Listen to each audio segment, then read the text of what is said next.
Hey, how's it going, everybody? Sarasota Tim. This is a new video. I just ended one saying we're going to dedicate a video because I started talking about this so late in my last video. I didn't want anybody to miss it. So Tammy and I were talking the other night, and we're always talking about the old days. And you know, we were both born in I was born in 58, 2 days before it turned 59, and she was born in August of 59. I'm 8 months older than her, but we're basically the same age, and we grew up watching the same stuff and seeing all the same things as a lot of you. And we made a video not too long ago about Christmas and how I celebrated it, and I was happy to find out how many of you celebrated the same way. That's great. I guess we all did the same things in those days, and that's what the young people today are all doing the same things too. When they get older, they'll say, yeah, you remember when we work with holograms, or I don't know what they're going to be talking about. But I'm glad. I even kind of say sometimes I wish I was born even earlier. Even though it was tough times in the cowboy days, pre-industrial revolution, there were some good times. But anyway, here's what I wanted to talk about. We were talking the other night, and we were saying something about getting gas. And who can remember when you went to the gas station, you came in and you heard ding ding, and a guy comes running out with a uniform, pumped your gas for you. We didn't even pump our own gas. It was a courtesy. And then they would check under the hood, all your fluids and your tire pressure, and they would clean your windows. And how did they clean the windows? With a squirt bottle and a towel. It might have been a shop rag, or it might have been paper towels, but they didn't even have squeegees yet. Squeegees did come relatively soon later, but they squirted it with some window cleaning. I always had like this smell. I'll never forget. It was etched in my memory. And because the windows would be down, and then they'd be pumping the gas, they would raise the hood, and they'd check the oil for you, and they would come back and say, you need a quart. And all the oil would be right there next to the gas pumps. You remember those paper carton oil canisters? And then they had that funnel that would run down the side of it and punch a hole in the top of the can, and then they would pour you a quart of oil in. And of course, all cars in those days ran on regular conventional oil. There was no synthetic. And you got either ethyl, premium, or regular. And gas was like, you could buy $3, you could buy $5 worth of gas and have enough gas to last you. We drove big V8s, but gas was like 50, 60 cents a gallon. So some of you might remember when it was even cheaper, but that's pretty cheap. So we were talking about that. She told me to make a note of something else back in the old days. But fill-in stations. Oh, and then after they stopped coming out and pumping your own gas, they came out with islands that said self-serve. And I think the price of the fuel was even, at a time, a little less if the person didn't pump it for you. I'm just remembering that right now. But then it all became self-serve, and for the longest time, long after they stopped doing our gas for us and adding oil for us and everything, for the longest time, remember the gas stations? You pulled the pump out and you ran the little lever over, and the dials were like a slot machine. They'd all roll back to zero. There was no digital, and you did not pay ahead. You pumped your gas, and then you went in and paid. Now, And I remember when they started making people pay prior to pumping, and that was because people became more ornery, and they were driving away without paying. And so then they said, pay first. Remember those signs? Pay before pumping. So we had to start going in and doing that. That was even before you could pay at the pump. I even know in California, I haven't seen it in Florida, but I've been in California. This has already been going on for years. If you're watching me in California, you're like, oh yeah, we've had that forever. You can pay cash at the pump in California. Maybe other states too. I've seen that. But back in the old days, yeah, they used to pump our gas, check our fluids, wipe our windows for us, all that stuff. Remember the license plate would fold down, the gas pump on a lot of cars, the gas tank would be behind your tag. And there was no locking doors. Old cars too, when we bought them, you know, they all had, I mean, if you had power windows, I mean, that's like a standard thing now in any car. You can't even find the cheapest entry-level basic car that doesn't have power windows. But in those days, no air, no power windows, no power steering sometimes. You know, a lot more manual transmissions, 3 on the tree, 4-speed shift. I remember when 5 speeds first came out, like an overdrive. But what else were we talking about? She wanted me to tell you guys. It was the filling stations, and I know when I get through the video, I'm going to remember. But so many things have changed over the years. You know, how things were. I remember talking about the Christmas and all, but I remember when the first technology thing started, like microwaves. Everybody got a microwave, and then everybody went and got a microwave table, something that you put your microwave on. It went in the kitchen, it had wheels on it, and you could roll it around. Microwaves. And now half the people don't even use it, except maybe to heat up your coffee. Speaking of which, I could go for a cup. I think I'll stop at Dunkin' Donuts over here, if I can remember those other 2 things. I can't look at my phone notes and video at the same time. And I should have, Tammy's old school. She says, write it down on some paper. And I didn't. But, and she even asked me today when I made the Social Security video, why didn't you make the video on the filling stations in the old days and stuff? What was else she told me? I can pause the video and come right back. Oh yeah, here's a good one. I was just looking at my notes. We, I think instead of gas stations, that just kind of added to it. We started talking about phone numbers. And remember, phone numbers, instead of being a contact name like they are in a mobile phone today, all of our contacts were right here.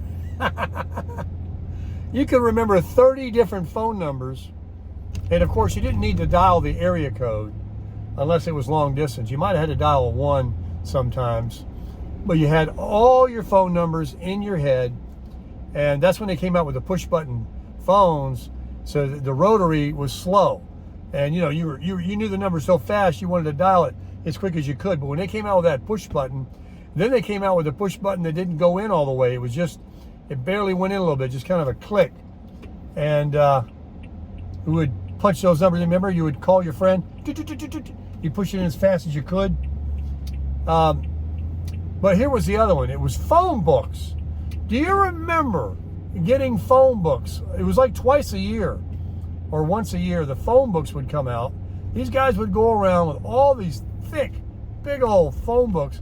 You had the yellow pages, the white pages, a phone book that had both. And you would look up numbers, and some people were like, my number's unlisted. They didn't want their number out there. But the phone books, and it would have, didn't it have the address too? I think it did. So you could look up a phone number if you didn't know somebody, if you knew their name. And then, yeah, if you knew the street, they did have the address. That way you could say, yeah, this is the right one. And what else was there? I'm going to back this crusher right into this parking spot over here with the shift, with the steering wheel knob. It's so much easier now to manipulate this thing. Look at this. And if I want to back in now, I'm running this thing around like a little Tacoma now. I got my backup camera. Besides, my backup lights are awesome, everybody. The LEDs I put in, when I backed into the house last night, you could definitely see it was all illuminated nice and big, nice and bright, I should say. So, the olden times, the olden days. Dunkin' Donuts is right here. What else was there? Yeah, I know that we had the answering machines. You know, if you were out, you bought an answering machine, and you come home. If you saw that light flashing, you know, you go over and listen to it, and you know, just amazing. You know how our communication now is instant. Anywhere in the world, I can push a button now and talk to someone in Dubai. That's crazy. You know, or send a picture, or even a video even, or FaceTime them, be live. Can you imagine of thinking about these kinds of things just yesterday when we were growing up? Which reminds me, folks, how short life is, how it was just yesterday we were doing that. And look how at light speed things are changing. And do you think it's going to slow down? With the technology we have today, it's only going to get faster and faster. And people are becoming less and less involved with one another, talking to one another. It's all about texting or send a video message, and less personal contact. People don't ring a doorbell and stop over next door and say hello. Don't be dropping in on me. Call ahead. You know, my neighbors over in Sarasota, they always told me, don't even go there. You just come on over and, you know, knock on the door. We're ready for you. They're old school. You didn't have to like worry about dropping in on them. But people today are real funny about that. Don't just, and if you knock on the door, like, well, I don't know anybody coming over. Who's knocking on my door? I don't even use my front door. I come in the garage and I close it behind me when I pull in. Yeah, I mean, the old days were so much better in so many ways, where we didn't have to lock our doors. We knew our neighbors. There wasn't as many people in the country. There wasn't as many crowds. We didn't have all the crime that we have. We certainly didn't have all the information that can be spread so rapidly, so quickly, and be completely changed in a second.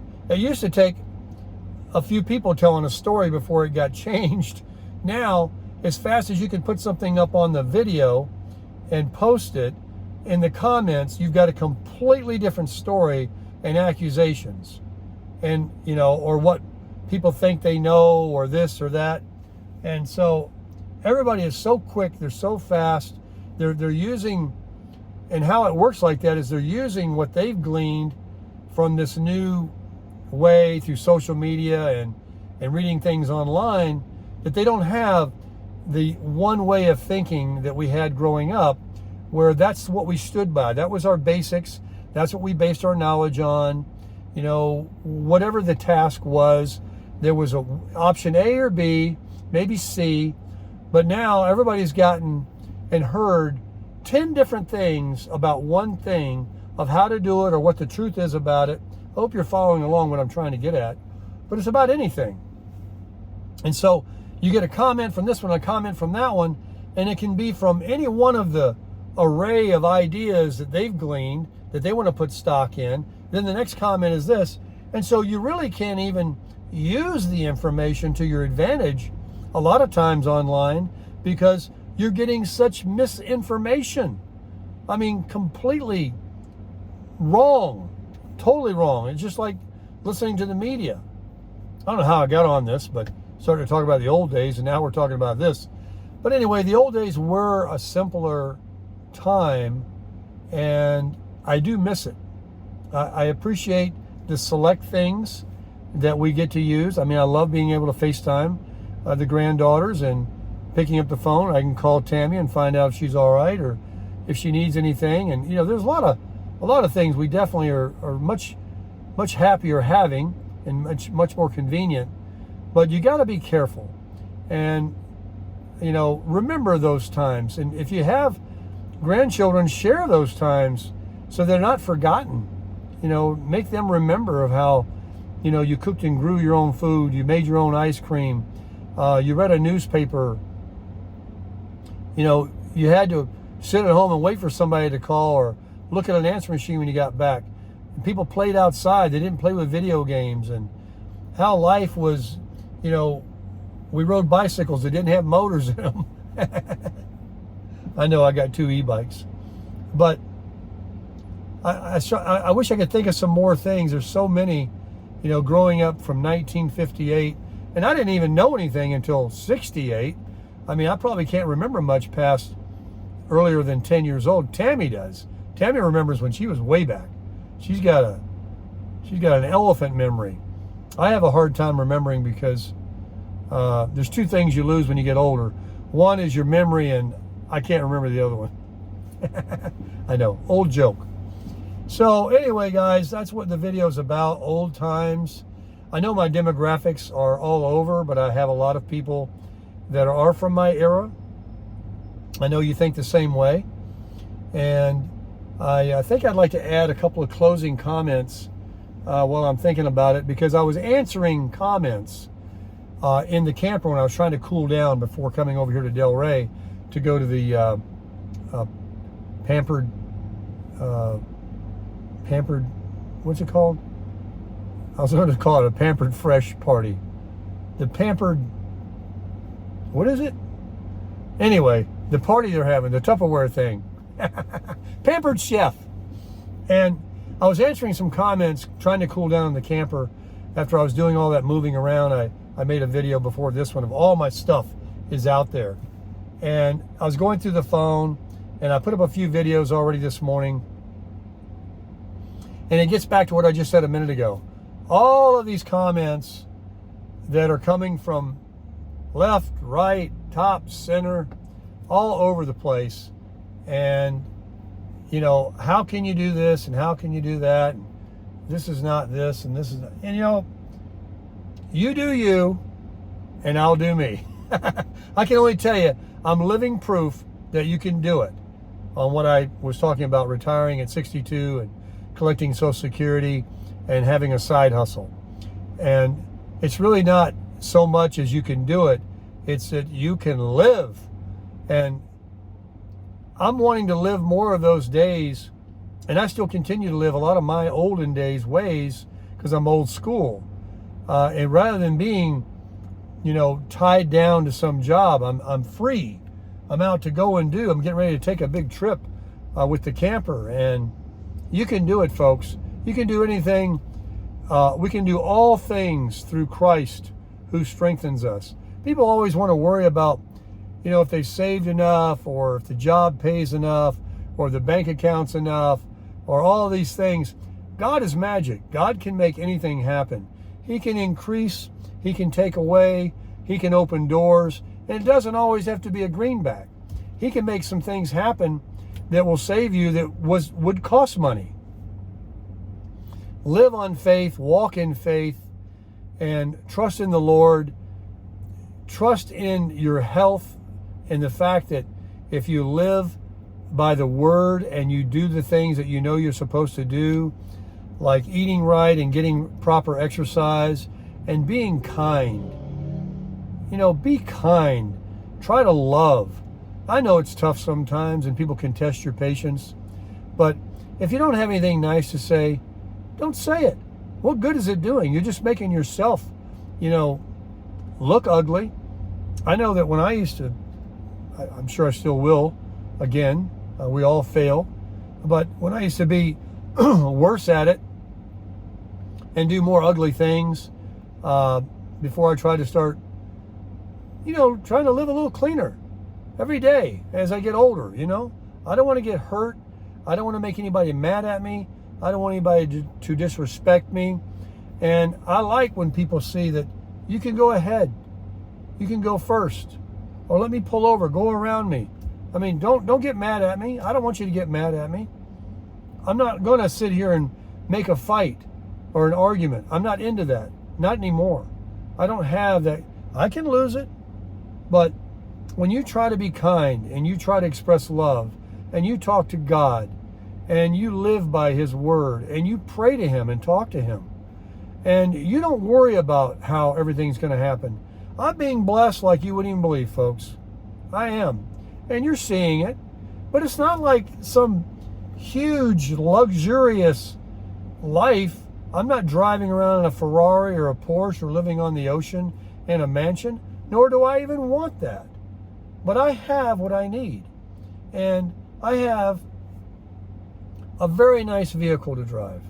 I have a very nice camper. It's not as big as I need for forever, but it provides everything I need that a Sticks and Bricks has. I have the most fantastic mate that I could ever have God bring me, Miss Tammy. And I've got food in my belly. And I got $100 in my pocket. So I'm a wealthy man. I have God, I have health, I have a partner, I have a collaboration, I can depend on her, she can depend on me. We have beautiful children and grandchildren, and we know God. And we're living in a fantastic place in Florida. And we're getting ready to do some travel. And our community, this YouTube world, has changed everything. I mean, in just the last few months, it's really gotten big. And you folks out there with your comments are good enough. But the other invitations that we get that want to meet and greet and extend, your lake homes and your cabins and your mountain places, or just to get together with you in your own home and sharing, using one of your bedrooms. And, this is just such wonderful. Having that in life way surpasses what so many people think they need. A big 401, $1 million in the bank, a brand new car, the latest lawnmower, the latest home, to impress everybody with something, a Louis Vuitton purse. I mean, get your priorities straight, because if you were horizontal in a bed and you couldn't get up and you didn't have health, or you had no car at all, you'd be wishing you had your old clunker back that still ran. If you had no partner in life to help you and support you in your times, you'd be lonely. If you didn't even at least have $100 or $20 to go buy food or gas for your car or something to eat, you'd be hurting. So think about how little it takes to really be happy and how much you need. So don't tell me that collecting Social Security at 62, getting $1,700 a month, and working part-time, making a couple of $1,000s a month, and having a partner collaborating with you, and you putting your resources together, and having God in your life, and having perfect health, and good mental faculties, and family and support. Tell me that doesn't surpass anything that some people put as a priority. They get their priorities wrong. This is what it takes to be happy in life, folks. Remembering the old days was fun video here. I know I went off on a deeper topic, but I'm just speaking from whatever's coming out in me. And I'm getting ready to embark on a nice trip, and I hope it goes well. I hope it's without any hiccups. But I know that whatever comes along, God's going to see me through. My community will see me through. Tammy's going to support me. The crusher is going to help us out. The generator is going to help us out. We're not going to be hot. We're not going to be cold. We're not going to be anything. We're going to be crushing it.